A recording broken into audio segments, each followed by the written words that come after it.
ya. Oke, adik-adik kami yang kelas 9 SMP, hari ini kita mau belajar bahasa Inggris.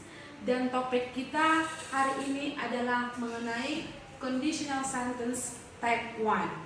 Adik-adik, apabila kita belajar mengenai conditional type 1, kita akan belajar mengenai definisinya, mengenai rumusnya atau bentuknya, mengenai penggunaannya, dan sebenarnya sekilas ada berapa tipe conditional sentence dalam bahasa Inggris. Singkat saja untuk tipe ini, adik-adik, conditional sentence ada 3 tipe, type 1, type 2, and type 3. Tapi khusus hari ini kita akan belajar mengenai conditional sentence yang type 1 saja.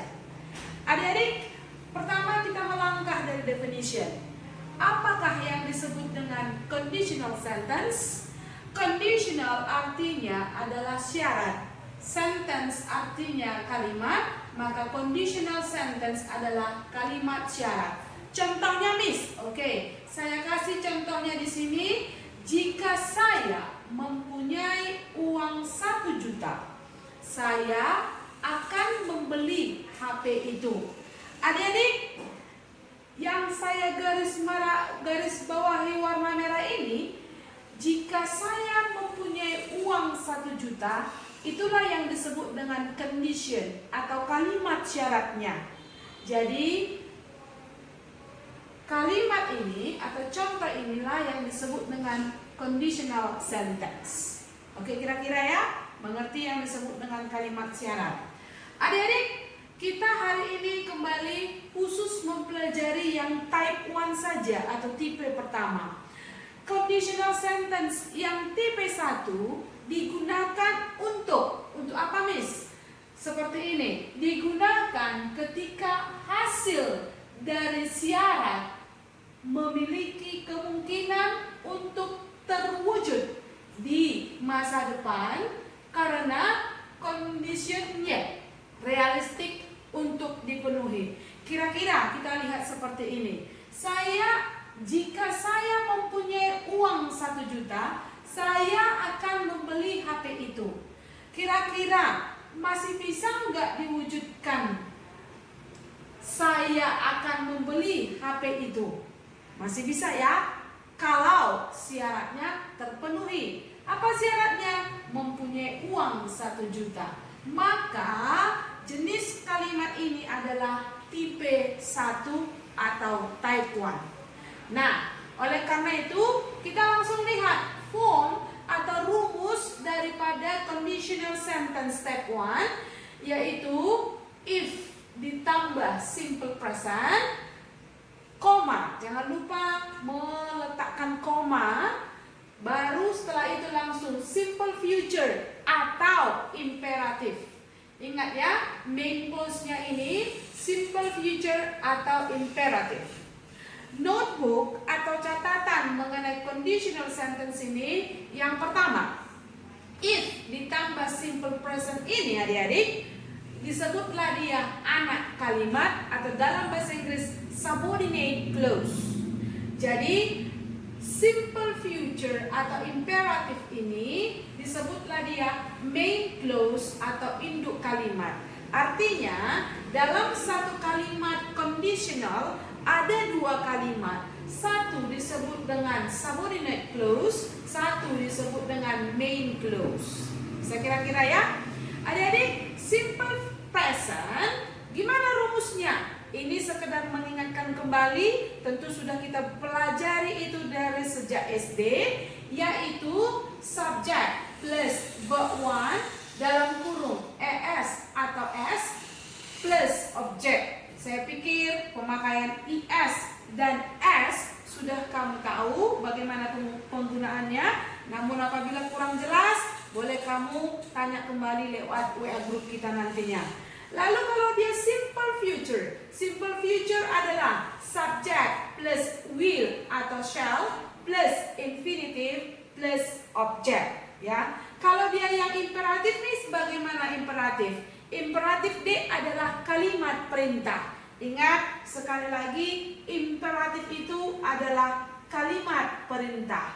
Kalau disebut kalimat perintah, gimana bentuk kalimatnya, Miss? Yaitu yang pertama di infinitif dulu atau kata kerja dasar dulu plus object, atau kalau dia berbentuk negatif, don't duluan plus infinitif atau be plus objek atau komplement apabila dia merupakan negatif, perintahnya negatif. Contoh, jangan malas, don't be lazy. Ya, terus tanya saya, ask me. Nah, itu yang disebut dengan kalimat perintah. Bisa kira-kira ya? Oke, kita lanjut catatan yang kedua, adik-adik. Notebook yang kedua, if clause bisa di awal atau di tengah kalimat. If clause bisa di awal atau di tengah kalimat. Artinya yang main clause-nya bisa duluan, yang if clause-nya bisa di tengah. Gitu dia ya. Nah, artinya nih tidak selamanya hanya di depan anak kalimatnya yang if clause itu. Catatan yang ketiga adalah if not itu artinya jika tidak. Jika tidak bisa dibuat dengan kata yang lain yaitu unless. Sama itu.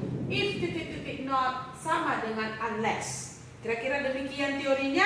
Kita lihat langsung bagaimana penggunaannya, the usage dalam kalimat. Contoh yang pertama, jika saya punya waktu luang, saya akan pergi berenang. Maka bahasa Inggrisnya ini gimana, Miss? If simple present, saya akan, berarti simple future. Kalimat utamanya adalah simple future. Maka bahasa Inggrisnya jika, if. Lalu setelah if, simple presentnya subjek. Subjeknya adalah saya. Verb one, kalau saya dia hanya verb one saja, tidak ada penambahan apa-apa. If I have punya waktu luang, free time, saya akan pergi berenang. I will go infinitive swimming. If I have free time, I will go swimming. Kira-kira adik-adik, syaratnya yang mana? Saya ulangi, syaratnya adalah jika saya mempunyai waktu luang. Kemungkinan masih bisa terjadi nggak? Bisa. Asal syaratnya ini punya waktu luang ada, maka saya akan pergi berenang. Itulah type 1. Ya. Yang kedua, kita lihat contoh yang kedua. Jika bel berbunyi, saya akan pulang ke rumah. Jika bel berbunyi, saya akan pulang ke rumah. Lalu lihat tensesnya. Tenses yang digunakan, ingat, jika bel berbunyi, saya akan pulang ke rumah. Kira-kira bisa nggak masih terpenuhi ini? Bisa. Kalau masih bisa terpenuhi, berarti dia adalah jenis type 1 atau conditional sentence yang type 1. Asal syaratnya terjadi, yaitu bel berbunyi, ya. Bel berbunyi syaratnya. Lalu kalau memang dia tipe 1, type 1, langsung gunakan form ini, yaitu if the bell rings. If ditambah simple present, lalu akan, berarti simple future. If the bell rings, I will go home. Ya, jadi ini adalah type 1, ya. Yang ketiga, kita lihat contoh yang 3. Apakah dia masih type 1 atau type berapa? Type 2 atau type 3? Kita lihat dia digunakan untuk apa dia. Kita lihat meaning kalimatnya. Jika kamu bertemu Andi, minta dia menghubungi saya. Jika kamu bertemu Andi, minta dia menghubungi saya. Kalimat ini adik-adik masih bisa terpenuhi? Masih bisa kemungkinan terjadi? Masih ya, apabila syaratnya kamu bertemu Andi, minta dia menghubungi saya.